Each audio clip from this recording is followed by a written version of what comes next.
মনে করি শিষ্টাচার বজায় রাখাটা প্রয়োজন। রাজনৈতিক কর্মকাণ্ড, কথাবার্তা, চলাফেরার মধ্যে শালীনতা বজায় থাকা প্রয়োজন।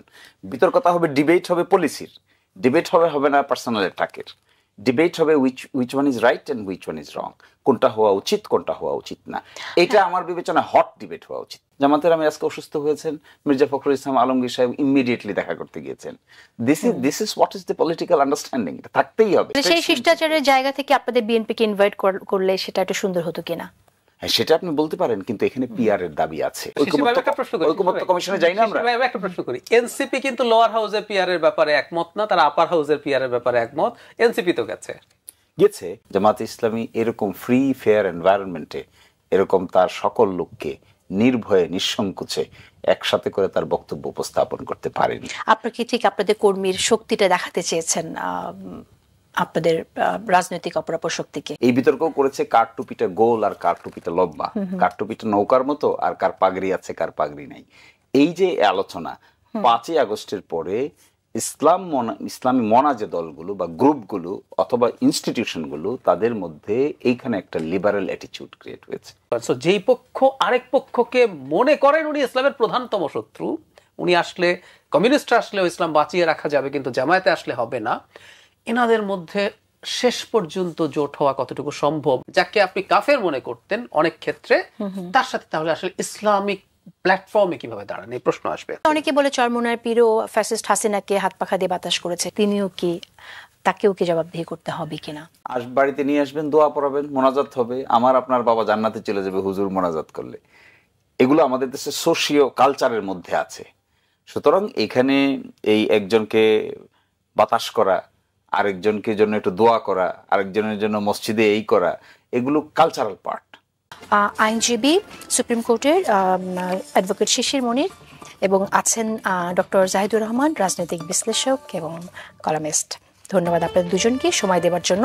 শিশির মনির, আমি আপনাকে দিয়ে শুরু করতে চাই। আজকের এই যে সমাবেশটা হলো, আপনারা অনেক কষ্ট করে, অনেক দেশের বিভিন্ন অঞ্চল থেকে মানুষ এসেছে এই সমাবেশে, ঠিক আসলে সমাবেশটার প্রয়োজনীয়তাটা আপনারা কেন ফিল করলেন, যে কেন এই সমাবেশটা করতে হলো, যদি একটু আমি সংক্ষেপে শুনতে চাই। জামাত ইসলামী রাজনৈতিক দল, তার সকল কর্মকাণ্ড তো মানুষকে ঘিরে। সে যখন কোনো দাবি উত্থাপন করে, কার কাছে করবে? মানুষের কাছে করবে, মানুষকে নিয়ে করবে। এবং সারা দেশ থেকে এই প্রথম 5ই আগস্টের পরে জামায়াতে ইসলামী তার সকল লোককে একসাথে করেছে। এই একসাথে করার পিছনে বিভিন্ন জন বিভিন্ন ব্যাখ্যা দিতে পারে। জামাতস ইন্টারপ্রিটেশন হলো, জামায়াতে ইসলামীর যে পলিটিক্যাল স্ট্যান্ড, যে 7 দফা পলিটিক্যাল স্ট্যান্ড, এটি তারা সকল জনশক্তিকে নিয়ে একসাথে উত্থাপন করার চেষ্টা করেছে।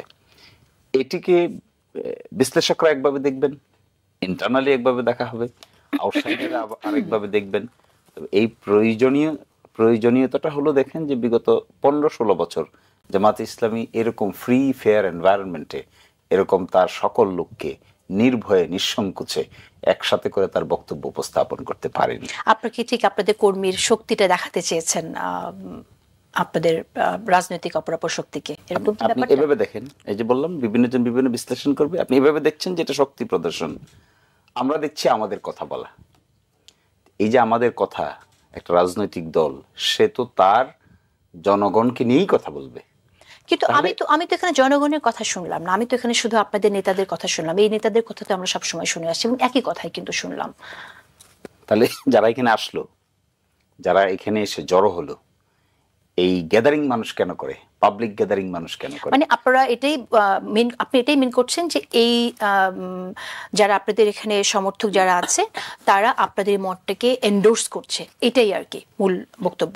দেখেন, এখানে পার্টি তার পোর্টফোলিও থেকে অফিসিয়ালি বক্তব্য দিচ্ছে। তার সারা দেশের জনশক্তিরা এখানে এসে একাত্মতা পোষণ করছে।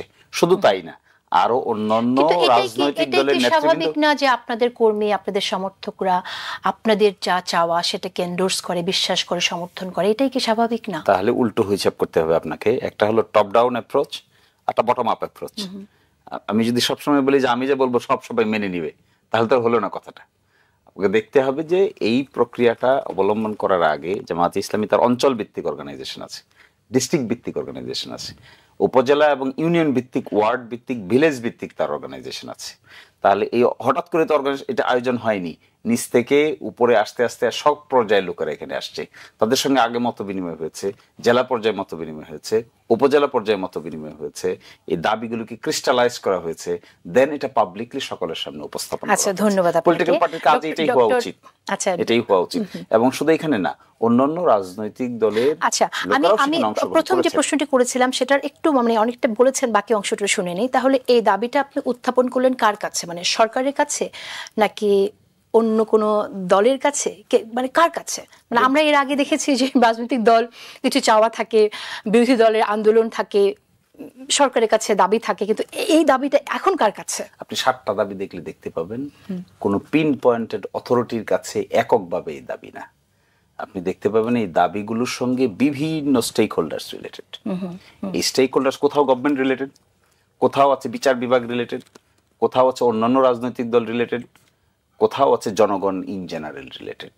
তো তার সামনে একজন রাজনৈতিক দল তার কথা উপস্থাপন করবে, তাহলে তার কথাগুলো উপস্থাপন করার ক্ষেত্রে পাবলিক গ্যাদারিং করে উপস্থাপন করবে। তাহলে মেসেজ হচ্ছে আপনার সরকারের কাছেও দাবি আছে এবং অপরাপর রাজনৈতিক দলের কাছেও আপনাদের যে মেসেজটা পৌঁছানো সেটা আপনি পৌঁছাচ্ছেন, নিজেদের কাছেও আছে, পাবলিকের কাছেও। ধন্যবাদ। আপনার ডক্টর জাহিদুর রহমান, আপনার কাছে শুনতে চাই আপনি কিভাবে দেখছেন জামাতের এই সমাবেশকে? স্বাধীনতার পরে আসলে এত বড় সমাবেশ জামাতে প্রথম করলো, সেই জায়গা থেকে।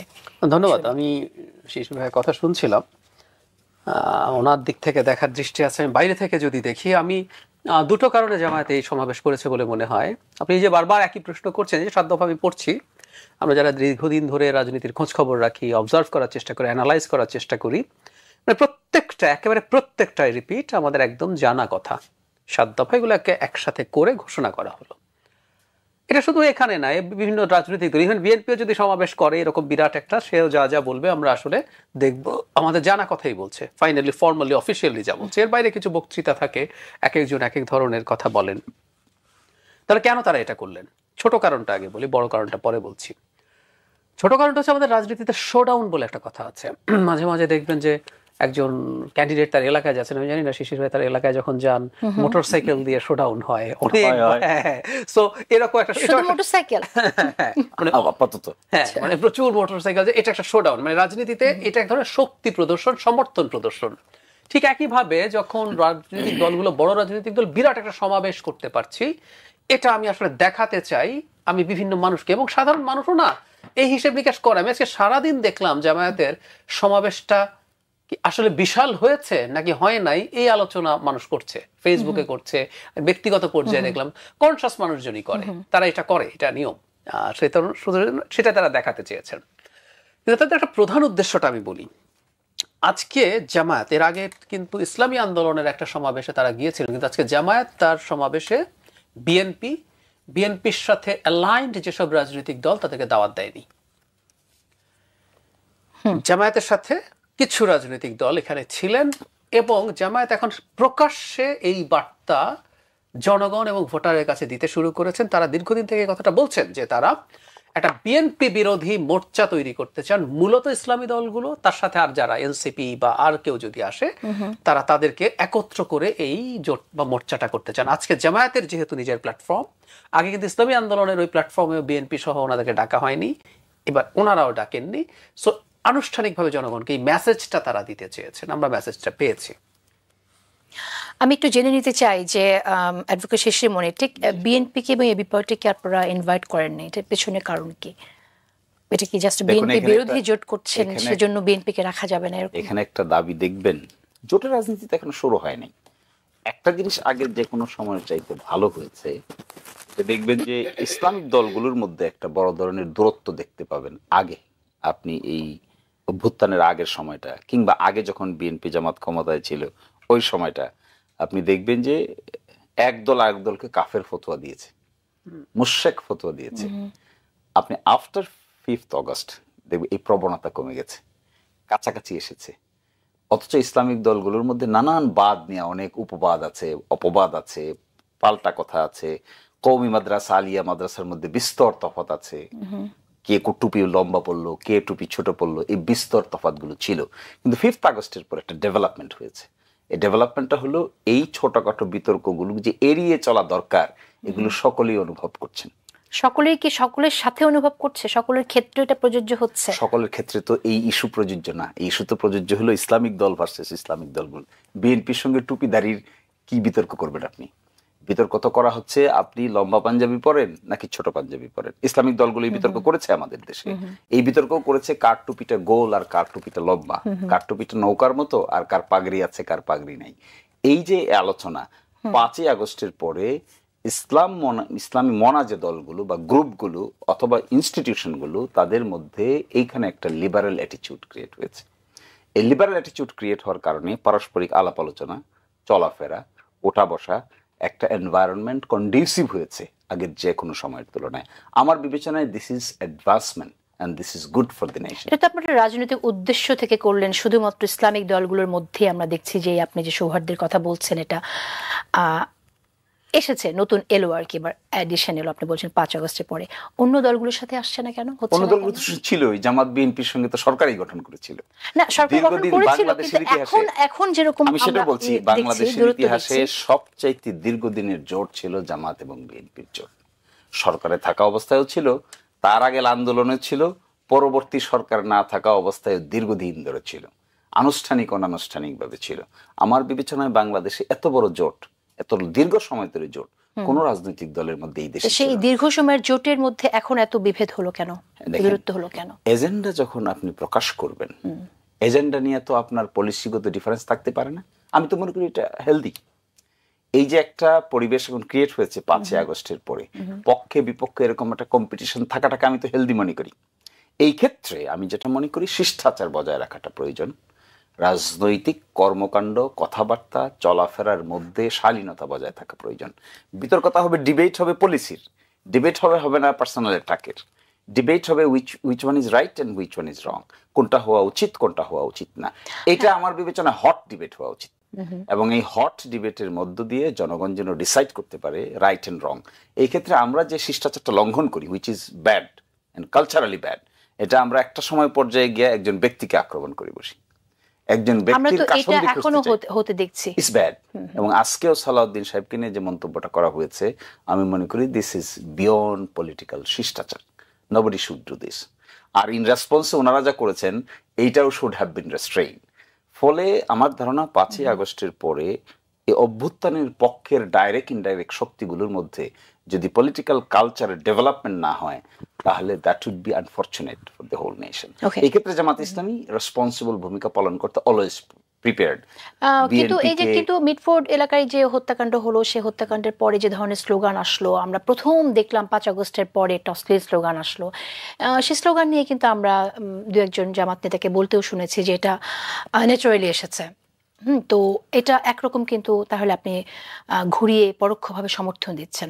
পরবর্তীতে আমরা আমিরের কাছে, আমাদের আমিরের কাছ থেকে শুনলাম যেটা কাম্য না, এটা হওয়া উচিত না। তো এখন এটা কি আসলে আপনি যেটা বলছেন সবাই সেটা অনুসরণ করছে না, ব্যাপারটা কি এরকম, নাকি এটা দ্বিচারিতা? দেখেন, এই স্লোগানের পরে জামাতের পোর্টফোলিও অফিশিয়ালি স্টেটমেন্ট দিয়ে 5 দফা নির্দেশনা দেওয়া হয়েছে। Jamaat officially did not approve such slang language. At the same time বিএনপিও কিন্তু সকল পর্যায়ের লোকদেরকে সতর্কতা করেছে। তারপরেও ব্যক্তি বিশেষে বলে, আমি তো সেটাই বলছি, এই পলিটিক্যাল ম্যাচিউরিটি এবং culture within the political leadership should come very quickly. তবেই nation will face, nation will see a constructive environment. আর এমন কি হতে পারে, জামাতের আমি আজকে অসুস্থ হয়েছেন, মির্জা ফখরুল ইসলাম আলমগীর সাহেব ইমিডিয়েটলি দেখা করতে গিয়েছেন। This is what is the political understanding. এটা থাকতেই হবে। এটা যদি না থাকে তাহলে আর পলিটিক্যাল লিডারশিপের ভিগরাসনেস কি করে হবে, হাইট কি করে বাড়বে, তাদের মধ্যে নিজেদের আন্ডারস্ট্যান্ডিং কি করে? সেই শিষ্টাচারের জায়গা থেকে আপনাদের বিএনপিকে ইনভাইট করলে সেটা একটু সুন্দর হতো কিনা? হ্যাঁ, সেটা আপনি বলতে পারেন, কিন্তু এখানে পিআর এর দাবি আছে, পিআর এর একটা দাবি আছে। পিআর এর দাবির সঙ্গে তো সকলেই একমত নয়, এবং পিআর এর দাবির সঙ্গে যে একমত নয়, আমি মনে করি দিস ইজ বিউটি। তাকে আপনি রাখতে পারবেন না, মঞ্চে রাখতে পারবেন না। এবি পার্টি তো পিআর এর দাবি আছে, তাহলে এবি পার্টিকে রাখলেন না কেন? না, বিউটিটা দেখেন। এনসিপি কিন্তু লোয়ার হাউসের পিআর এর ব্যাপারে একমত না, তারা আপার হাউসের পিআর এর ব্যাপারে একমত। এনসিপি তো গেছে আপার হাউসে দাওয়াত দিয়েছেন, কিন্তু আপনারা তো লোয়ার হাউসে পিআর চাইছেন। আমরা লোয়ার হাউসে পিআর চাইছি। এনসিপিও এর আগে একটা বৈঠক হয়েছিল, তা যদি বলতে হয় তাহলে we have to go back to the story. এর আগে একটা বৈঠক হয়েছিল, এটা ছিল পল্টনে, একটা চাইনিজ রেস্টুরেন্টে। অর্গানাইজড বাই ইসলামী আন্দোলন। আচ্ছা, সেখানে এনসিপি সহ সকলেই পার্টিসিপেট করেছিলেন। তারা, আমি যেখানে ওটা শুনেছি, বিএনপিকেও দাওয়াত দিয়েছিলেন, কিন্তু হয়তো তারা ডিক্লাইন করেছেন অথবা ব্যস্ত ছিলেন, আসতে পারেন নাই। সেখানে এনসিপির যিনি ওয়ান অফ দি রিপ্রেজেন্টেটিভস, তারা সেখানে আর্গুমেন্ট করেছে, আমি দেখেছি যে তারা দে আর বিং স্লোলি অগ্রসর হচ্ছেন PR in both houses, they R arguing PR in both houses. এই আন্ডারস্ট্যান্ডিংটা আমি দেখেছি ইসলামী আন্দোলনের সেই গোল টেবিল বৈঠকে one of the representative express. Maybe at least PR উপরে না নিচে, এই বিতর্ক তো আছেই। কমিশন তো বলেছে উপরে চায়, নিচে চায় না। আমরা বলতেছি উভয় পক্ষে চাই, ইনক্লুডিং নারী আসন সহ চাই। বিএনপি বলছে কোনো অংশেই তারা পিআর চান না, তারা চান বর্তমান সিস্টেমে। আর আপার হাউস চান তারা আসন সংখ্যার অনুপাতে, ভোটের পার্সেন্টেজের অনুপাতে। আচ্ছা, এখন পিআর শুধু না, 7টি দাবি আছে। আমি এই 7টি দাবি নিয়ে একটু ডক্টর জাহিদুর রহমান আপনার মন্তব্যটা শুনতে চাই, তারপর আসবো শেষের মনিরের কাছে।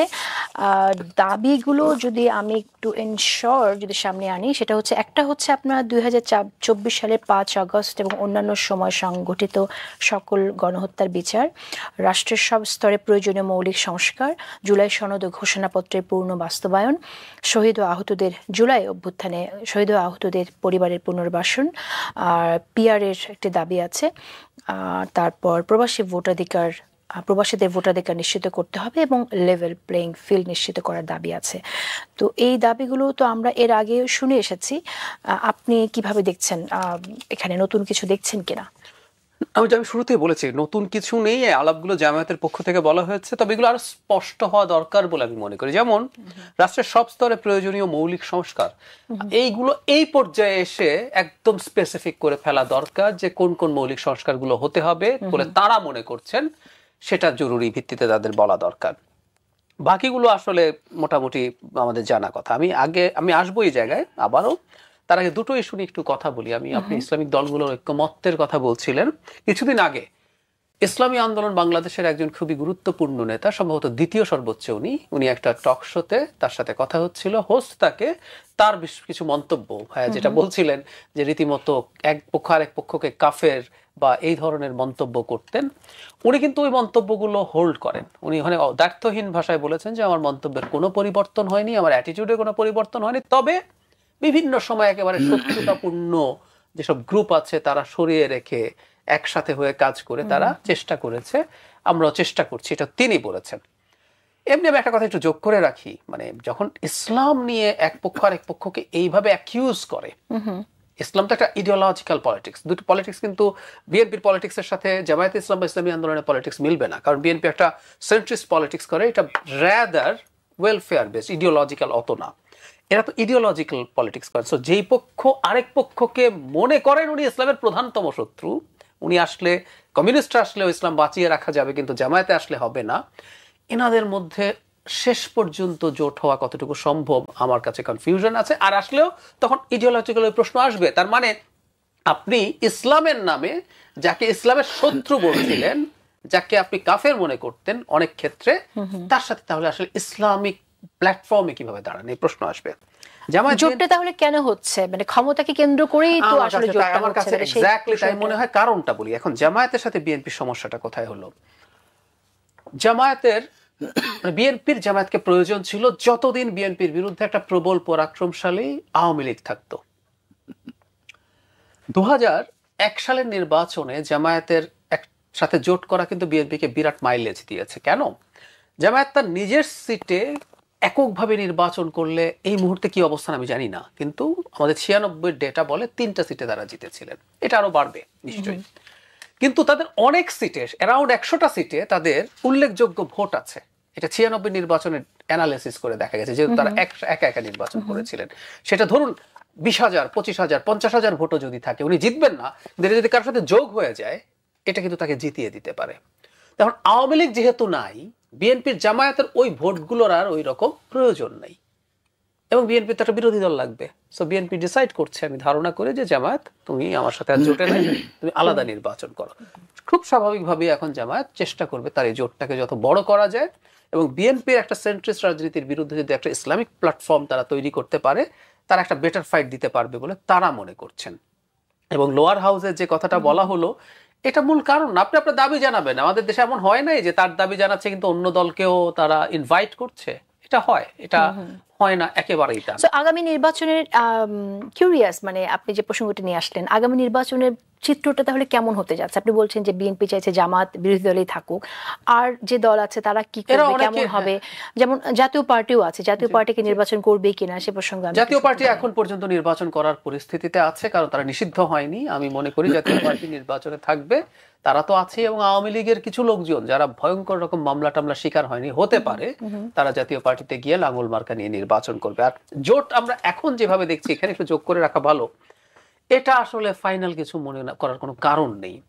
অনেক দল দেখবেন খুবই টাফ কথা বলছে, নির্বাচন এরকম হওয়া যাবে না, ওটা না হলে নির্বাচন হবে না, লোয়ার হাউসে এটা না হলে হবে না, আইন শৃঙ্খলা ভালো না তাই নির্বাচন হবে না। এগুলো সবগুলোকে আক্ষরিকভাবে ধরার কিছু নেই। বিভিন্ন দল চেষ্টা করছে, যেহেতু বিএনপি নির্বাচন চাইছে অ্যাজ আর্লি অ্যাজ পসিবল, এই জায়গাটাকে সে পিছিয়ে দেব এই ধরনের চাপ তৈরি করে বিএনপির কাছ থেকে ল্যাভারেজ সে নিতে চাইছে নির্বাচন। এটা জামায়াতের পক্ষে কঠিন হবে, কারণ জামায়াত সম্ভবত আলাদাই নির্বাচন করুক, বিএনপি চায়। কিন্তু ধরুন অন্যান্য দল, ইসলামী আন্দোলন, এনসিপি বা আদার পার্টিজ, তারা এসব বলার কারণে চাপ যখন তৈরি হলো, বিএনপি তখন নেগোশিয়েট করতে ডাকতে পারে। পলিটিক্সে এগুলো খারাপ কিছু না, এটা এটা এটা ডেমোক্রেটিক পলিটিক্স। আমি আসছি আবারও অ্যাডভোকেট শিশির মনির, আমি আপনার কাছে ছোট একটু প্রশ্ন রেখেই আমি ব্রেকে যেতে হবে। জাতীয় পার্টির নির্বাচনে আসার বিষয়ে আপনার মন্তব্য শুনতে চাই, যেহেতু আমরা আগামী নির্বাচনটা কেমন হবে এটা নিয়ে কথা বলছি। সেকেন্ড একটা কথা বলে দিই, শিশির মনির, খুবই জরুরি। জাতীয় পার্টিকে নিষিদ্ধ করার একটা আলাপ এনসিপি তুলছে, তারা চেষ্টা করবে। কারণ কি জানেন, আওয়ামী লীগ নেই, জাতীয় পার্টিকে যদি নিষিদ্ধ করে দেওয়া যায় তখন এনসিপি আর জামায়াতের একটা বিরাট শক্তি তৈরি হয়। তারা যদি বলে আমরা নির্বাচনে যাব না, তখন মাঠে আর কেউ নেই। এটা হচ্ছে ব্যাপার। বিএনপি ছাড়া জাতীয় পার্টি নির্বাচনে অংশগ্রহণ করবে কিনা জাতীয় পার্টিকে ডিসাইড করতে হবে, ইলেকটোরাল রুলস ডিসাইড করতে হবে। এজ অফ টুডে লিগ্যাল কোনো বার নেই। এজ অফ টুডে তাদের রেজিস্ট্রেশন, তাদের প্রতীক্ত বরাদ্দ আছে, বাকিটা ডিপেন্ড করবে in between any circumstances arise. কিন্তু এনসিপির কথা যেটা বললো, আপনি সেই দাবির সাথে আপনারা মানে একমত পোষণ করবেন কিনা? এটা তো এখনই ডিসাইড করার বিষয় না, এখনই বলার বিষয় না। হঠাৎ করে তো আর আমি এখানে বসে বলে দিতে পারবো না। এটা পার্টি ডিসিশন নিতে হবে, পার্টি কি ধরনের লাইন নেবে সেটা দেখতে হবে, তার স্ট্র্যাটেজি কি হবে। এখনো পর্যন্ত যেহেতু নেয়নি, তার মানে আপনারা ধরে নিয়েছেন যে ইলেকশনে জাতীয় পার্টি থাকবে। এটাও তো ধরে নেওয়ার প্রশ্ন না। আমি বলছি যে জাতীয় পার্টি ইলেকশনে আসবে কি আসবে না, এই ডিসিশনটা তো জাতীয় পার্টিকে নেবে। জাতীয় পার্টির আমি জানতে চেয়েছি যে জাতীয় পার্টি নির্বাচনে আসা উচিত কি না, বা নির্বাচন করার কতটুকু অধিকার তাদের আছে, সেরকম কোন সেই জায়গাটা আমি বুঝতে চাইছি। একটা ইন্টারপ্রিটেশন আপনি করতে পারেন, বিগত সময়ে বাংলাদেশের নির্বাচনী ব্যবস্থা ধ্বংসের জন্য আওয়ামী লীগকে যদি আপনি 1 নম্বর দায়ী করেন, তাহলে 2 নম্বর দায়ী জাতীয় পার্টি, অথবা 3 নম্বর দায়ী আপনি জাতীয় পার্টিকে করতে হবে। কারণ তারা এই ইলেকশন প্রক্রিয়ার মধ্যে পুরা সিস্টেমটাকে বিনষ্ট করার জন্য তারা একটা ইনস্ট্রুমেন্টাল হিসেবে কাজ করেছে। তারা চাইলে তখনই ডিক্লাইন করতে পারতো।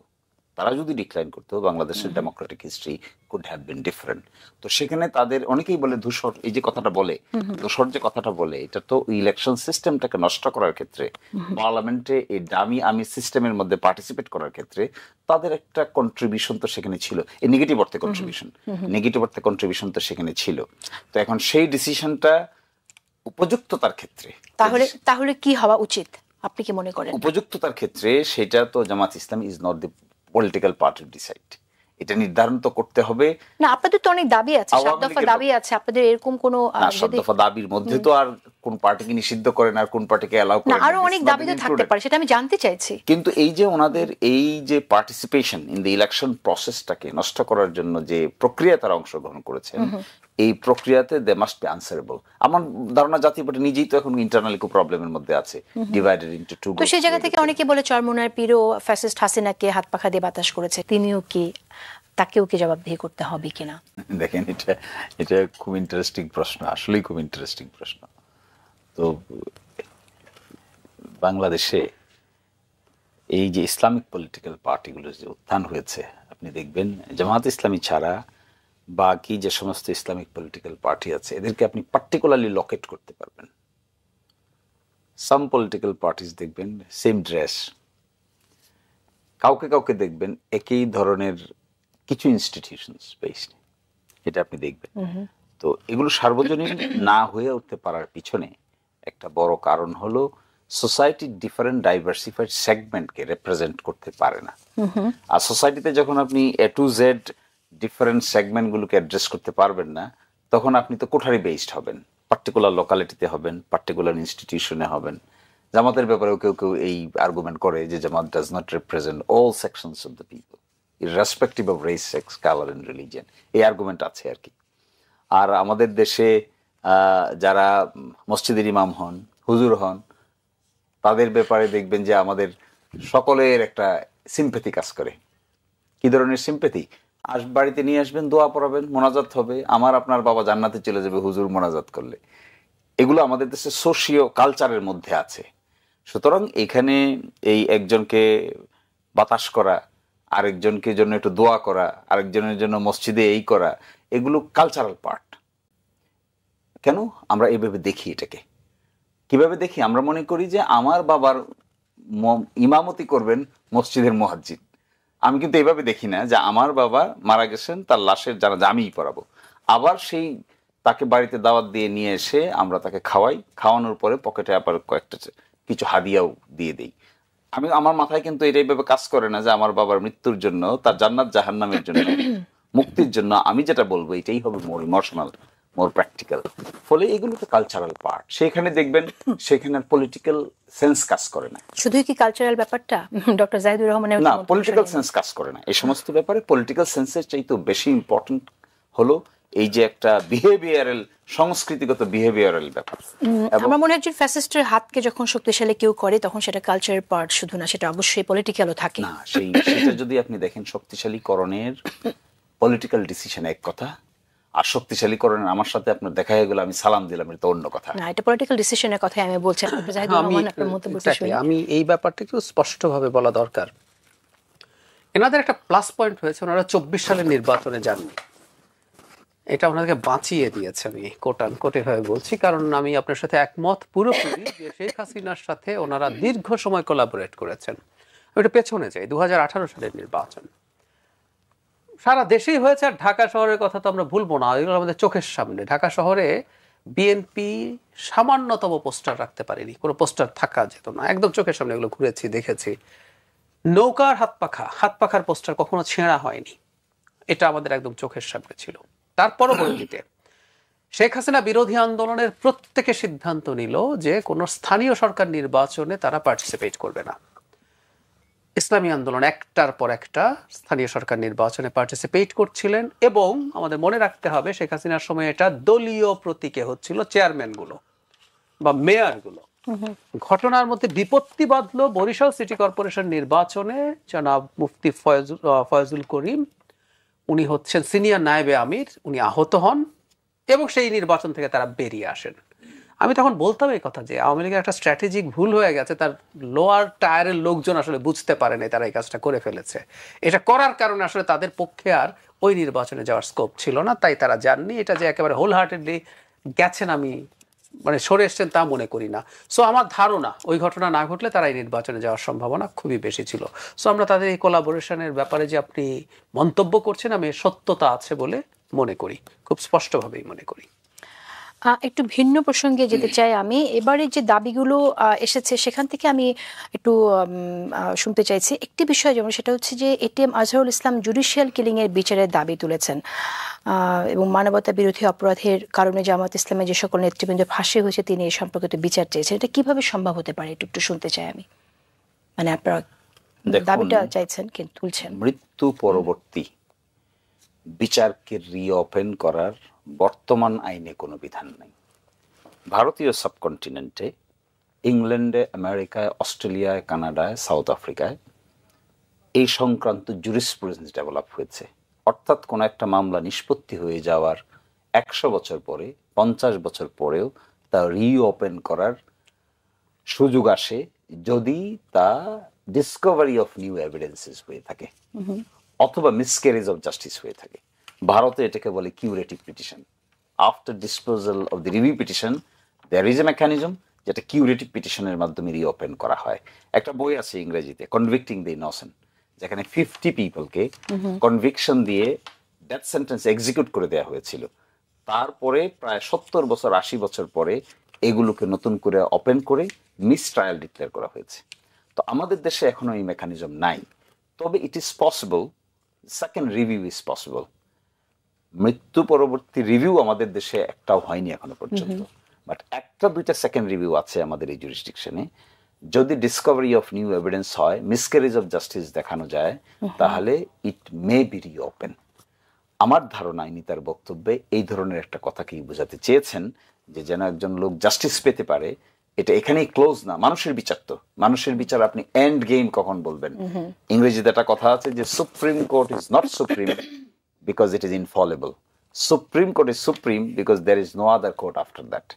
সুপ্রিম কোর্ট ভুল করে না, এই জন্য এটা সুপ্রিম কোর্ট না। সুপ্রিম কোর্ট এই জন্য সুপ্রিম কারণ এরপরে আর কোনো কোর্ট নাই। সুতরাং মানুষের বিচার তো, সেখানে রিওপেনের একটা অপরচুনিটি থাকতে পারে। ডক্টর জাহিদুর রহমান, আপনার কাছে শুনতে চাই সেটা আসলে কতটুকু কঠিন হবে। আরেকটি বিষয় হচ্ছে, আমাদের এখানে তো আমরা দেখেছি যে এই অভিযোগগুলো আছে এবং বিভিন্ন সময়ে বিচারের নামে অপবিচার, সেই বিষয়গুলো আমরা দেখে এসেছি। এখন 5 আগস্টে যারা যারা নিহত হয়েছেন, এই বিচার ছাড়াও, এই গণহত্যার বিচার ছাড়াও সকল সময় গণহত্যার বিচার চেয়েছে জামাত ইসলামী। দাবির 7 দফা দাবির মধ্যে একটি আছে। আপনি কি মনে করেন যে আমরা আসলে বিভিন্ন সময়ে এই ধরনের ত্রুটিপূর্ণ বিচারের অভিশাপ থেকে কি করে বের হতে পারি? ধন্যবাদ। আমি বিচারে যে রিওপেন করার অপশনটা থাকা দরকার বলে আমি খুব সিরিয়াসলি মনে করি। খুবই গুরুত্বপূর্ণ একটা ইস্যু হচ্ছে এরকম, জামায়াতে যে নেতাদের এক্সিকিউট করা হলো তাদের অনেকের বিরুদ্ধে অভিযোগ আছে, ভ্যালিড অভিযোগ আছে বলে আমি মনে করি। কিন্তু এটাও আমি দ্ব্যর্থহীনভাবে বলতে চাই যে তাদেরকে আসলে যেন তেন করে ফাঁসি দিয়ে ফেলতে হবে, এরকম একটা তাড়না শেখ হাসিনার মধ্যে ছিল। এবং বেশ কিছু ঘটনা আমাদের সামনে এসছে। স্কাইপ কেলেঙ্কারির কথা যদি বলেন, আমার তো ওই ডায়লগটা মনে পড়ে, সরকার গেছে পাগল হয়ে তারা একটা রায় চায়। মানে আপনি একটা দেশকে তো মগের মুল্লুক বানিয়েছেন। সবচেয়ে ভয়ঙ্কর অপরাধীকেও একটা প্রসেসের মধ্য দিয়ে আপনি যদি এক্সিকিউট করতে চান, সেটা কিন্তু সুখরঞ্জন বালির কথা আমরা জানি। সো এর মধ্যে ম্যাসিভ প্রবলেম আছে। কিন্তু আমি একই সাথে বলতে চাই যে তাদের বিরুদ্ধে যে অভিযোগ এগুলো মিথ্যা, সেটাও আমি বলে দিতে পারবো না। সেজন্য এটা যদি রিওপেন হয়, জেনুইন একটা ইনভেস্টিগেশন এবং একটা জেনুইন আবার একটা ট্রায়াল যদি হয়, তাতে ভিত্তি করে আমরা আসলে জাতীয় জিনিস, ওনারা তো নাই আর। সো ওনারা যদি অপরাধের সাথে জড়িত থেকে থাকেন, তাতেও ওনারা ওগুলোর ঊর্ধ্বে চলে গেলেন। কিন্তু জাতির সামনে জিনিসগুলো ক্লিয়ার হওয়া দরকার। অথবা তাদের মৃত্যুদণ্ড হয়ে গেছে, কিন্তু দেখা গেল তাদের মৃত্যুদণ্ড হওয়ার যোগ্য অপরাধ ছিল না, যার যতটুকু অপরাধ সেটাই সেটা আসবে, বা তারা নির্দোষ, কুড বি এনিথিং। এই জাস্টিসটা নিশ্চিত করা দরকার। আমি এই প্রসঙ্গে একটু যোগ করে রাখি, যেটা হলো আওয়ামী লীগের বিরুদ্ধে এখন যা যা করা হচ্ছে, আমরা একই রকম একটা পরিস্থিতি তৈরি করছি। সবার নামে হত্যা মামলা দিচ্ছি, কয়দিন পর দেখা যাবে এগুলো হত্যা মামলা হয়নি, ওনারা বেরিয়ে আসবেন, বেরিয়ে এসে বলবেন আমরা তো কোনো অপরাধ করিনি। এই ধরনের একটা প্রবাবিলিটি আসলে তৈরি হয়েছে। সো এটা আমি একটু বলে রাখতে চাই। এবার আপনার ওই প্রশ্নটা। সেই ট্রাইব্যুনাল যাতে করে এই ধরনের প্রশ্নের মধ্যে থাকে, সেটা খুবই গুরুত্বপূর্ণ। আরেকটি ব্যাপার হচ্ছে যে এখন আমরা দেখছি যে পিআর পদ্ধতিতে নির্বাচনের জন্য যে দাবিটা এসেছে, আমরা তো দেখছি যে বিএনপি এটা মানবে না। উচ্চকক্ষের দাবি আছে এবং নিম্নকক্ষের দাবি আছে। তো নিম্নকক্ষে তো বিএনপি বলেছে মানবেই না, উচ্চকক্ষেও আমরা যতদূর জানি যে বিএনপি মানবে না এটা। আপনি কি দেখছেন সামনে আসলে কি হতে যাচ্ছে এই পিআর পদ্ধতি নির্বাচনের দাবিকে কেন্দ্র করে? আচ্ছা, এখানে শিশির ভাই আছেন, তারা লোয়ার হাউসেও পিআর এর কথা বলছেন। ওনারা চাইতে পারেন কেন? আমি একটা উদাহরণ দিই। আমি আমার এই ডেটা দেওয়ার দরকার নেই, আমি ধরে নিলাম যে জামায়াতে 10% পপুলার ভোট আছে, ধরে নিলাম। তো এই 10% দিয়ে আমার ধারণা যে জামায়াত ধরেন 15 to 20 সিটস জিতবে, এটা আমার ধারণা। কিন্তু এটা যদি প্রপোর্শনাল রিপ্রেজেন্টেশন হয়, ওনারা 30 সিটস জেতেন। ধরুন ইসলামী আন্দোলন, আমি কাগজে কলমে বলছি, ওনাদের 1% ভোট আছে, হয়তো ওনারা একটা সিটও পাবেন না। কিন্তু আমরা যদি কাট অফ পয়েন্ট যদি 1% ধরি, তাহলে কিন্তু উনি 3টা সিট পান। সো তাদের টেকনিক্যালি এটা চাওয়ার একটা যুক্তি আছে, এতে তাদের সিট বাড়ে। কিন্তু খেয়াল করুন, ওনারাও আর্টিকেল 70 চাইছেন, যেখানে অনাস্থা ভোট এর ক্ষেত্রে আপনি দলের বিরুদ্ধে ভোট দিতে পারবেন না। তাই তো শিশু ভাই? তার মানে আপনি মনে করেন সরকারকে, ওটা সমস্যা কি ছিল, আপনি এমপি কিনে ফেলেন, হর্স ট্রেডিং বলি আমরা, সরকার পতন হয়ে যায়, তাই তো? যদি তাই হয়ে থাকে, প্রপোর্শনাল রিপ্রেজেন্টেশনেও কিন্তু লোয়ার হাউসে সরকার সাস্টেইন করবে না। 35% ভোট পেয়ে 151 সিট পাওয়া যায়, বা 40% কিন্তু 40% সিট মানে উনি প্রপোর্শনাল রিপ্রেজেন্টেশন 120টা সিট হচ্ছে। তার সরকার গঠন করার জন্য আরো 31টা সিট লাগে। এটা আরো কোনো না কোনো দল থেকে নিতে হবে, এবং একই সংকট হবে 70 পুরো তুলে দিলে যে সংকট হয়, যে সরকার সাস্টেইন করবে না। এজন্য একটা হাইব্রিডের আলাপ এসেছিল। আমি নিজেও এই আলাপটা সমর্থন করি। কনস্টিটিউশন রিফর্মস কমিশন সিভিল সোসাইটির মানুষকে ডাকার ক্ষেত্রে আমাকেও ডেকেছিলেন, আমি গেছি, আমিও সেটা বলে এসেছি। এটা তো ফ্যাক্ট যে কোনো একটা দল সাম পার্সেন্টেজ ভোট পাচ্ছে কিন্তু সে একটা সিটও পাচ্ছে না, বা যত পাওয়ার কথা, ওইটাতে ইভ্যালুয়েট করা দরকার। প্রপোর্শনাল রিপ্রেজেন্টেশনের রেশনাল তো এটা। তখন বলা হলো ঠিক আছে, একই নির্বাচনে লোয়ারটা এটা হবে, আপারটা প্রপোর্শনাল রিপ্রেজেন্টেশন হোক। তাতে সরকার সাস্টেইন করলো, কিন্তু সরকারের কিছু, বিশেষ করে আমার লেজিসলেচারে কিছু চেক অ্যান্ড ব্যালেন্স তৈরি হলো। আমরা কিছু কিছু জিনিস আপার হাউসকে দিয়ে দিলাম। সেটা কি হবে, কোনগুলো দেবো, সেটা নিয়ে ডিবেট হইতে পারে। তাতে আমি একটা উদাহরণ দিই, যিনি 40% ভোট পেয়ে সরকার গঠন করে ফেললেন, তিনি আপার হাউসে 40 সিটস পেলেন। যদি 100 হয়, ওনার আরো 11টা সিট লাগবে। কিছু কিছু ক্ষেত্রে ওনার 11টা সিট জোগাড় করার চেষ্টা করতে হবে। এই হচ্ছে প্রবণতা। এটা একটা ভালো পথ। এটাই মানে আপার হাউস যদি আমরা করি তাহলে এটাই হওয়া উচিত। কিন্তু আমি যদি লোয়ার হাউসের মতো সিটের প্রপোর্শন, আপনি যেটা জানেন সেটা হচ্ছে যে যেহেতু বিএনপি রাজি হচ্ছে না আপার হাউসে পিআর এর ক্ষেত্রে, সেক্ষেত্রে আমি জানতে চাইছি সামনে কি হতে যাচ্ছে আসলে। আমি একটা জিনিস মনে করি, বিএনপি যে জিনিসটা এখানে একটু বলে রাখি, বিএনপি যেভাবে আপার হাউস চায়, এই আপার হাউস করে আসলে আমরা যে checks and balance of the legislature ভাবছি, এটা হবে না। সুতরাং এটা থাকা বা না থাকা, it's just an extension of lower house, এতে কোনো সন্দেহ নাই। এখন বিএনপি না চাইলে আমরা কি করবো? ইভেন শুধু বিএনপি না, আমি মনে করি সংখ্যার বা সাইজের বিচারে জামায়াত এখন সেকেন্ড দল, অনেক পেছনে থাকলেও। কিন্তু জামায়াতও যদি কোনো একটা বিষয়ে খুব স্ট্রংলি ডিনাউন্স করে যে আমি এটা চাই না, যেমন আমার মনে পড়ে ওনাদের এবার ওনারা এসছেন আর্টিকেল 70, এক সময় ওনারা বলেছেন এটার কোনো পরিবর্তন হবে না। ওনাদের একবার একটা এরকম এসেছিল। তো জামাতও যদি মনে করে যে আপার হাউস আমরা এভাবে করব না, এটাকেও কগনিজেন্সে নিতে হবে। কারণ আমাদের এই ইউনিভার্সাল ঐক্যমত্য ছাড়া আসলে এইগুলো নিয়ে আর খুব বেশি হওয়ার দরকার নেই। কারণ আমি প্রায় একটা কথা বলি, বাংলাদেশের ইতিহাস শেষ হয়ে যাচ্ছে না। আমরা সোফার যেসব অগ্রগতি করতে পেরেছি সেগুলো আমার কাছে মানে একেবারে ফান্ডামেন্টাল চেঞ্জের কথা বলছি, আমার কাছে স্যাটিসফ্যাক্টরি মনে হচ্ছে। এটা হয়নি, এটা আবার হবে, আস্তে আস্তে হবে। এবং রাজনীতি হোক, আমি প্রায় বলি যে এটা যারা যারা চাইছেন, লোয়ার হাউস হোক, আপার হাউস হোক, আমাদের ওই যে এনসিসি নিয়ে কথা হলো, সবকিছু নিয়ে পলিটিক্স হোক, বিএনপি চায় নাই ক্যাম্পেইন হোক, বিএনপিটা চায় না, বিএনপি স্বৈরাচারী হয়ে উঠতে চায়, বিএনপি ফ্যাসিস্ট হয়ে উঠতে চায়, তুমি আমাকে ভোট দাও, আমি কিন্তু এগুলো করব, আমি ডেমোক্রেটিক হব।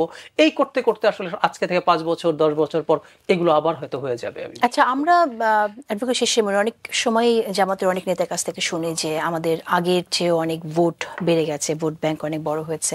আপনাদের কোনো রিসার্চ আছে যে আপনারা এবার যদি ইলেকশন করেন তাহলে কতগুলো আসন পেতে পারেন? এটার আগে আমি আরেকটা কথা বলছি, আমি বলছি আপনাকে আনসার দিবে ডেফিনেটলি। যেমন 2001 সালে ভোটের সংখ্যা ছিল বিএনপি সকল জোট সংখ্যা জোটে মিলে 40.97, আসন পেয়েছিল 193টি। আওয়ামী লীগ পেয়েছিল 39.17, আসন পেয়েছিল 62টি। 2008 সালে 4 দলীয় জোট ভোট পেয়েছে 37.61, আসন পেয়েছিল 33টি। এবং ওই নির্বাচনে আওয়ামী লীগ ভোট পেয়েছে, তার জোট 48.04, আসন পেয়েছিল 263টি। আমরা কেন পিআর কথা বলছি? আমরা পিআর এর কথা এই জন্য বলছি, কোনো কিছু হ্যাং করে দেওয়ার জন্য না, বরংস পিপলসের এই অপিনিয়নটাকে আসন ভিত্তিক বিবেচনা করলে majority of the people sometimes they may be ignored. ফলে everybody's vote should be counted, তার রিপ্রেজেন্টেটিভ শুড গো দেয়ার। এখন এটার কিছু নেগেটিভ সাইডও আছে, এটা আপনি জানেন যে অনেক ছোট ছোট দল নিয়ে যেতে হয় এবং অনেক সময় সে সরকার টিকে না। আমি দিচ্ছি সেটা জবাব। তাহলে ভাই সাহেব যেটা বলছেন যে আর্টিকেল 70-র কারণে এটা ঝুলন্ত পার্লামেন্ট হয়ে যাবে, আর্টিকেল 70 থাকার কারণে 6 মাস ফাংশন করতে পারবে না। আর্টিকেল 70 কিন্তু দলের বিরুদ্ধে ভোট দেওয়ার প্রশ্নে। আর্টিকেল 70 যেমন বিএনপির একজন সংসদ সদস্য তিনি অনাস্থা দিতে পারবেন না দলের বিরুদ্ধে, কিন্তু এটা হ্যাং হচ্ছে না তো। আর্টিকেল 70 থাকা সত্ত্বেও তো হ্যাং হচ্ছে না, কিন্তু শুধুমাত্র হ্যাং হচ্ছে একটা ডিফারেন্ট সার্কামস্টেন্সেসে। তাহলে এখানে এই যে একটা ব্যালেন্স, এই যে অ্যাবসলিউট মেজরিটির জায়গাটাকে ব্যালেন্সের মধ্যে আনলে রাষ্ট্রীয় মেকানিজমে এখন ব্যালেন্স সৃষ্টি করার যে আর্গুমেন্ট হচ্ছে যে আমরা কেউই যেন অতীত স্বৈরাচারী হয়ে উঠতে না পারে, তাহলে এটা খারাপ কি আছে এখানে? আর এট দ্য সেম টাইম এখানে দেখার বিষয়, একটা গুরুত্বপূর্ণ বিষয় আমরা সবাই অ্যাভয়েড করে যাচ্ছি। এই যে আমরা বলছি বর্তমান গভর্নমেন্ট ইন্টারিম গভর্নমেন্ট, বর্তমান ইন্টারিম গভর্নমেন্টের সাংবিধানিকতা কোথায়? তা সাংঘাতিক প্রশ্ন তো এটা। আমি আপনি যে কথা বলছি যে একটা সুপ্রিম কোর্টের 106 এর একটা অপিনিয়ন নিয়ে গভর্নমেন্টকে আমি এখানে ফাংশন করতে দিচ্ছি, তা আমার বিবেচনায় এই গভর্নমেন্টের পিছনে সবচাইতে বড় শক্তি হলো অভ্যুত্থান, ম্যান্ডেট। আপনি ইলেকশন দিয়ে ম্যান্ডেট হিসাব করতে চাচ্ছি কেন আমরা? হাসিনা যেভাবে দেশ থেকে পালিয়ে গেছে, ইলেকশন দিয়ে পালিয়ে গেছে তো গভর্নমেন্টের মানে জনগণের অভ্যুত্থানের কারণে যখন চলে যায়, আর অভ্যুত্থান পরবর্তী যে গভর্নমেন্ট গঠিত হয়, এই গভর্নমেন্টের এরকমই ম্যান্ডেট আছে যেমন ম্যান্ডেট নর্মাল ইলেকশনের চেয়ে বেশি আছে আমি মনে করি। এবং এখানে এসে নির্বাচিত সরকারের চেয়ে বেশি ম্যান্ডেট এই সরকারের। আচ্ছা, এখন সাহস করে কাজটা কেন করতে পারছে না? আপনি দেখেন জিয়াউর রহমান সাহেব যখন প্রথম আসেন, তিনি ছিলেন চিফ মার্শাল ল অ্যাডমিনিস্ট্রেটর, আগে ছিলেন deputy martial law administrator. Sayem সাহেব ছিলেন প্রেসিডেন্ট, তাকে ডেপুটি মার্শাল ল অ্যাডমিনিস্ট্রেটর করলেন। দেন কিছুদিন পরেই তাকে চিফ মার্শাল ল অ্যাডমিনিস্ট্রেটর করা হলো। বাংলাদেশে তখন কনস্টিটিউশন সাসপেন্ড করা ছিল, মার্শাল ল অধীনে সংবিধান ছিল। তিনি এসে এটাকে কন্টিনিউ করলেন। তিনি কি পরবর্তীতে আস্তে আস্তে রেফারেন্ডাম দিয়েছেন, রেফারেন্ডামের পরে তিনি প্রেসিডেন্টে দাঁড়িয়েছেন, প্রেসিডেন্টকে অ্যাপ্রুভাল দিয়েছেন, আবার নতুন করে নির্বাচন হয়েছে, পার্লামেন্টে এসে সব রেটিফাই করেছেন। এখন যে আর্গুমেন্টটা করা হচ্ছে যে নতুন সংসদে সেগুলি করবে, আমি মনে করি দিস ইজ ফ্লড আর্গুমেন্ট। তাড়াতাড়ি জুলাই সনদ দিয়ে কনস্টিটিউশনকে জুলাই সনদের অধীনে। আচ্ছা, জুলাই সনদ নিয়ে একটু কথা বলি, যে জুলাই সনদ এবং ঘোষণাপত্রের যে বিষয়টা আপনারা চাইছেন, এখানে অনেকেই বলে যে যারা কিনা গণঅভ্যুত্থানে আন্দোলন করেছে, শরিক হয়েছে, কখনো যেন তাদের বিচার কেউ করতে না পারে ভবিষ্যতে, সেরকম একটা বিষয়ও আছে। আপনার কি মনে হয় যে সেটা ঘোষণাপত্র বা জুলাই সনদ দিয়ে সেই সুরক্ষাটা দেওয়া দুটো সম্ভব ডকুমেন্ট হবে? Is necessary. একটা ডকুমেন্ট হবে জুলাই ডিক্লারেশন, ঘোষণা। এখানে থাকতে হবে political context. This is a political document, and under what context এই রেভলিউশন হ্যাপেন্ড, এর একটা যথাযথ ব্যবস্থা থাকতে হবে, পিপলের অ্যাসপারেশন থাকতে হবে, কনস্টিটিউশনাল বিধানগুলোকে জুলাই প্রক্লামেশনের অধীনে রাখতে হবে। আপনারা আমি মানি আর আপনি মানেন বা নাই মানেন, কনস্টিটিউশন কিন্তু ইতোমধ্যে অ্যাব্রোগেটেড হয়ে গেছে। সুতরাং এই কথা বলার কোনো কারণ নাই যে current government is functioning under the existing constitution. কনস্টিটিউশনের ওই বিধানগুলোকে অ্যাব্রোগেট হয়ে গেছে। আর সেকেন্ড কথা আমি বলছি, জুলাই সনদে যেগুলো এগ্রিমেন্ট হবে, এই এগ্রিমেন্টটা এখনই ইমপ্লিমেন্ট করতে হবে। নতুন পার্লামেন্ট নির্বাচন হবে আগের সংবিধানে, কি করে হবে? সংবিধান ইজ নট ফাংশনিং। এই আর্গুমেন্ট কেন এখন করা হচ্ছে? ওকে, আসবো আমরা আপনার কাছে। ডক্টর জাহিদুর রহমান, আপনার মন্তব্য শুনে নিতে চাই। একটা জিনিস আগে একটু ক্লিয়ার করে নিই। আর্টিকেল 17 আমি যেটা বলতে চেয়েছি, 70 কে আমরা এখনো সংশোধন করেও রাখছি। অনাস্থা ভোটের ক্ষেত্রে দলের বিরুদ্ধে ভোট দিতে পারবে না, কারণ হচ্ছে আমরা চাই সরকারটা টিকে থাকুক। না হলে সরকারের আপনি কিছু এমপি কে সরিয়ে অনাস্থা দিয়ে সরকার পতন হয়ে যায়, এই ঘটনা ঠেকানোর জন্য। সো এটা যদি কারণ হয় 70-র পক্ষে থাকার, তাহলে একইভাবে আমি প্রপোর্শনাল রিপ্রেজেন্টেশন করলে যেটা হবে, আলটিমেটলি আমাদের সরকার সাস্টেইন করবে না আমাদের মতো দেশে। এটা হচ্ছে পয়েন্ট। এবার আমি ওই জায়গাটায় আসি। হ্যাঁ, আসলে জুলাই আরো কয়েকটি বিষয় এখানে আছে যে জনপ্রতিনিধিদের সাথে বা ভোটারদের যে যোগাযোগের ব্যাপার, সেখানে আমি একটা দ্বিমত করি হচ্ছে আসলে পার্লামেন্টারিয়ানরা সোফার যা যা কাজ টাজ করেন, আমি এগুলোকে পার্লামেন্টারিয়ানদের কাজ মনে করি না। তাদের কাজ আসলে পলিসি মেকিং, লেজিসলেশন, এগুলো। অন্য একটা প্রবলেম আছে, দেখা যাবে আমরা এখন মনোনয়ন বাণিজ্যের কথা বলি, ওটা ভীষণ বেড়ে যাবে আরো। কারণ হচ্ছে একজন ব্যক্তি সব ডিসাইড করবে। এখন না হয় লোকাল ফ্যাক্টর কাজ করে না, প্রধানও চিন্তা করে ওনাকে যদি না দেয় তাহলে কিন্তু ব্যাকল্যাশ হবে, উনি স্বতন্ত্র দাঁড়িয়ে জিতে যাবেন, এরকম হয়েছে তো আমাদের। আচ্ছা, আমি ঘোষণাপত্র বা সনদের মাধ্যমে কি বাঁচা যাবে, এই আলাপটা 5 অগস্টের পর থেকে খুব হচ্ছিল। আমি মনে করি কোনো লাভ নাই। ধরেন আমরা একটা নতুন কনস্টিটিউশনে লিখে টিকে ফেললাম এবং এরপর শেখ হাসিনা আসলো। শেখ হাসিনা, উই হোপ উনি আসবেন না, উই হোপ উই বিলিভ, কিন্তু ওনার দলের কেউ আসলে মনে করলেন যে কাউকে উনি ঝামেলায় ফেলতে চান। আমাদের এই যে যাবতীয় আমরা যা যা করলাম, আমরা যেটাকে, এটা ইটস মাই ন্যারেটিভ যে আমার আপরাইজিং আমাকে ওই ম্যান্ডেট দিয়েছে এই কাজগুলো করার জন্য, উনি সেই ম্যান্ডেট স্বীকার করবেন না। তো এটাই দেখবেন হায়ার কোর্টের মাধ্যমে। এর আগেও তো ইনডেমনিটি দেয়া হয়েছিল 15 আগস্টে, তারপরে আপনি নতুন কনস্টিটিউশনই করে ফেললেন। ধরুন আমরা আসার পর শেখ হাসিনার মূল জাজদেরকে, মানে একটা আপিল বিভাগের জাজ সবাইকে সরিয়ে ফেলেছি তো একেবারে আপিল বিভাগটা। তো ওনার জন্য উনি তো মাস্তান, উনি এসে এইসব মাস্তানি করে চিফ জাস্টিসকে, সিটিং চিফ জাস্টিসকে উনি সরিয়ে ফেলেছেন না, ওনার বিরুদ্ধে ওনার পছন্দ হয়নি একটা রায় 16th অ্যামেন্ডমেন্টের। তো যেটা বলছিলাম, ওইগুলো করবেন, কোর্টে আপনি একটা রিট করবেন, এই কনস্টিটিউশন পুরো করাটা ইটসেলফই অবৈধ, আপনি রায় পাবেন, পুরনো কনস্টিটিউশন আবার ফেরত আসবে। এসে তারপরে উনি সেটাকে ওই 7A 7B এগুলো সব আছে, তারপর ধরে ধরে সবাইকে ঝুলাই দেবে। আচ্ছা, আর যদি না পারেন বাকিটা বলি, ওনার ওইসব আইন টাইন লাগে না, উনি ধরে ধরে নিয়ে গিয়ে মেরে ফেলেন নাই, উনি গুম করে ফেলেন নাই। একদমই সময় শেষ। আমি একটা প্রশ্ন রেখেছিলাম আপনার কাছে শিশির মনে, আপনি উত্তরটা আমি আবার একটু করছি উত্তরটা জানার জন্য, যে আপনাদের কোনো রিসার্চ আছে কিনা এরকম, যে আপনাদের ভোট এখন আপনারা কিরকম পাবেন, কতগুলো আসনে আপনারা বিজয়ী, আপনাদের প্রার্থী বিজয়ী হতে পারে?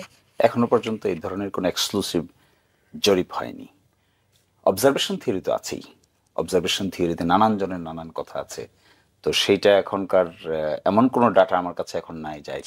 সেটা কিরকম প্রত্যাশা, নিজেদের সম্পর্কে নিজেদের কিছু অ্যানালিসিস তো থাকবে? আমরা তো মনে করি জামাত ইসলামী যদি তার ইলেকটোরাল পলিটিক্সে আগামী দিনে অনেক ইফস এবং বার্স আছে, কার সঙ্গে যাচ্ছেন, কে কে সাথে থাকছে, কে কে সাথে থাকছে না, কি এজেন্ডা থাকছে, আদার সাইডের ক্যান্ডিডেট কে হচ্ছে, এই সাইডের ক্যান্ডিডেট কারা হচ্ছে, কোন আসনে ক্যান্ডিডেটের কেমন ধরনের, এই সমস্ত ইফস এবং বার্স যদি ঠিক থাকে, তো জামাত ইসলামী মনে করে এখন যে Jamaat Islami is in a position to compete each and every constituency. Okay, doctor Zahidur Rahman, আপনি কিভাবে দেখছেন এই মন্তব্যকে? কম্পিটিশন যে আশাবাদ রাজনৈতিক দলের কাজ, এটাকে আমি পজিটিভলি দেখি।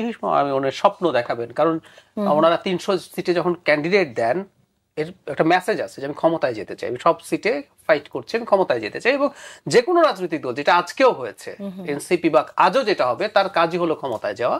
সো উনি এটা করবেন, উনি এই আশাটা ধরে রাখতে চাইবেন। কিন্তু আপনি জানেন যে এনসিপি নেতাদের থেকেও শুনেছি 300 আসনে আমরা জিতবো। এখন জামাত থেকে শুনছি যে প্রত্যেকটা আসনে কম্পিট করার মতো জায়গা, অর্থাৎ বিজয়ী হওয়ার একটা মাটিতে দাঁড়িয়ে আছে। ওনারা 300 মানে অনেকগুলো, এতগুলোতে আসলে কম্পিট করবেন না। আমি একজন অবজারভার হিসেবে যেটা দেখি, জামাত যদি 100 সিটে কম্পিট করার মতো পরিস্থিতি, এটাও অনেক কিছু। কিন্তু আমি আরো কমিয়ে বলি, যদি 50 সিটে মানে কন্টেস্ট করে, তারা যদি 25 সিট পায় শেষ পর্যন্ত, আমি এটাকে বড় সাকসেস হিসেবে দেখবেন।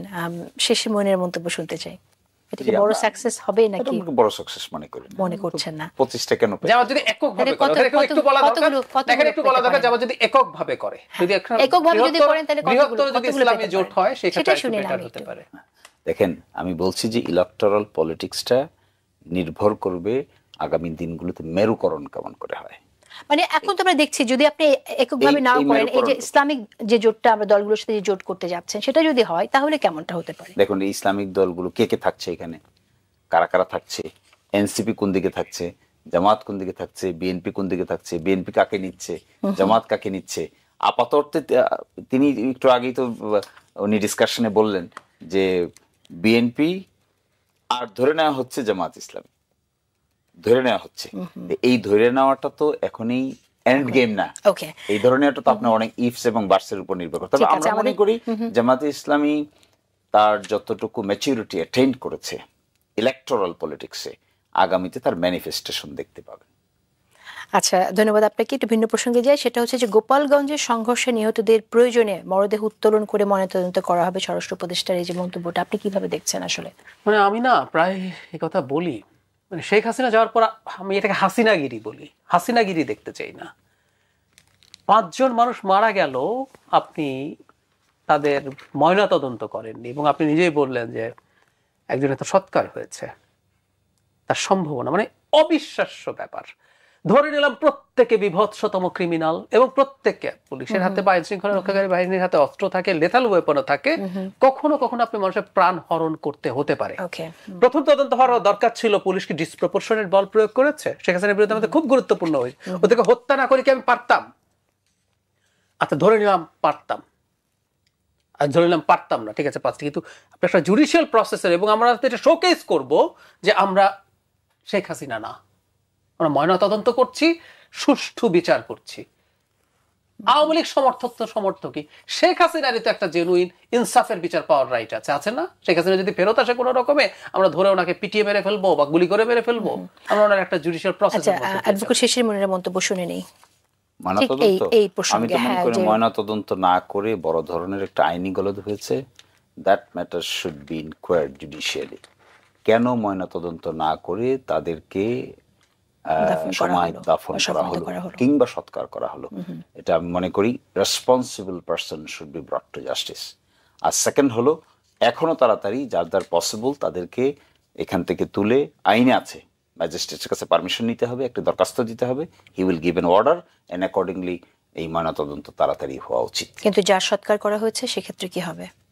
এটা তো আর পসিবল না, হিউম্যানলি পসিবল না, কারো যদি সৎকার করা হয়ে থাকে। এই ক্ষেত্রে যে বা যারা এটার জন্য দায়ী তাদেরকে শুড বি সুইটেবলি পানিশড। ওকে, ধন্যবাদ আপনাকে। একটা সেকেন্ড যোগ করি, সেটা হচ্ছে একটা পত্রিকা এসছে, একটা মৃতের ফ্যামিলি ইনসিস্ট করেছে ময়নাতদন্ত করার জন্য, করেছে লিডিং একটা পত্রিকায়, করা হয়নি, তারা রাজি করা হয়নি। আচ্ছা, বিএনপি মহাসচিব মির্জা ফখরুল ইসলাম আলমগীর একটি মন্তব্য করেছেন। তিনি বলেছেন যে ৭১ গণতন্ত্র প্রশ্নে ছাড় নয়, ১৯৭১ হচ্ছে আমাদের মূল কথা, স্বাধীনতার যুদ্ধ আমাদের মূল কথা, ওখানে কোনো কম্প্রোমাইজ নেই। তিনি এই মন্তব্যটি করেছেন। এই বিষয়ে আমি আপনার কাছে শুনতে চাই যে বারবারই কেন এই কথাটা বলতে হচ্ছে? ৭১ তো মূল কথাটা আমরা জানি। ডক্টর জাহিদুর রহমান, আপনার মন্তব্য খুব সংক্ষেপে। মানে এখন রাজনীতি যেহেতু জামায়াতে ইসলাম আছে, পলিটিক্সে আসলে পলিটিক্যাল ইস্যুজ এভাবেই ইউজড হবে। জামায়াত প্রথম দিন থেকেই বিএনপির বিরুদ্ধে কিছু অভিযোগ করছে, চাঁদাবাজি, তারপরে নানান রকম ইয়ের ক্ষেত্রে, এবং এই মানে আজও জামায়াতের আমির রাইটলি, আমি এগুলো প্রবলেম দেখি না, উনি তো চাইবেন ওনার প্রতিপক্ষের সাথে এটা করতে। ঠিক একইভাবে জামায়াতের যে জায়গায় দুর্বলতা আছে, সেই দুর্বলতাকে বিএনপি শেষ করে দিতে হবে। 30 সেকেন্ডসে যদি কিছু অ্যাড করেন আপনি এখানে। ৭১ সম্পর্কে ছাড় দিতে ওনাকে বলেছে কে? কে ওনার কাছে ছাড় চেয়েছে? কোনো ছাড় নয় তিনি বলেছেন। কেন প্রশ্নটা আসছে সেটা? কাকে ছাড় দিবেন উনি? কেউ কি ওনার কাছে ছাড় চেয়েছে? কেউ কি বলেছে আমাদেরকে ছাড় দেন? ৭১ 24 is 24, এটা কি কোনোটা কারোর সঙ্গে ইন এক্সচেঞ্জ? এটা কি বলা যাবে যে কোনটা আগে কোনটা পরে? জামাত ইসলামের বিরুদ্ধে যে অভিযোগটা আছে সেটাও কিন্তু ইফস এন্ড বাটস এর মধ্যে ঝুলে গেছে, সেই জায়গাটা পরিষ্কার।